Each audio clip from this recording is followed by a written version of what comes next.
আজকে একেবারেই নর্মাল ইফতারের জন্য প্রিপারেশন নিয়েছি।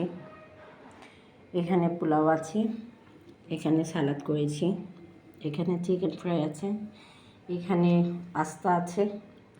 অনেক সুন্দর হয়েছে পাস্তাটা, দেখতে অনেক ভালো লাগছে। আর আমের চিপস সবসময় থাকে, এটা আপনারা জানেন।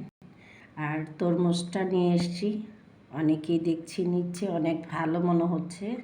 আর আমার পরিচিত একজন বলল যে নেওয়ার জন্য, তো নিয়েছি। বাইরে গিয়েছিলাম, তো শরবত রেখেছি মেয়ের জন্য, ওখানে মেয়ে বসছে আর আমি এখানে বসলাম। আমি একটু পোলাও খাবো, যেহেতু চিকেন আছে, চিকেন ফ্রাই আছে, তার জন্য।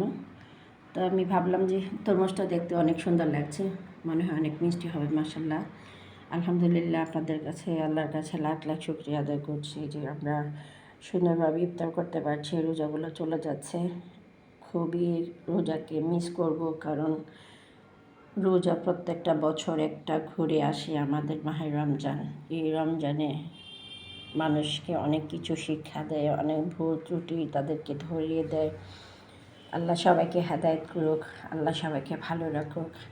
এই আজকে যে ইফতার আমি করব, আলহামদুলিল্লাহ আপনাদের আল্লাহর কাছে কোটি কোটি শুকরিয়া আদায় করছি। এটাই আল্লাহর কাছে, আমার কাছে অমৃত খাবার। মাশাআল্লাহ, যা আছে আলহামদুলিল্লাহ। তো এত বড় করতে চাচ্ছি না, আপনারা ভালো থাকেন, সুন্দর থাকেন, সুস্থ থাকেন। আসসালামু আলাইকুম রহমতুল্লাহি ওয়া বারাকাতুহু।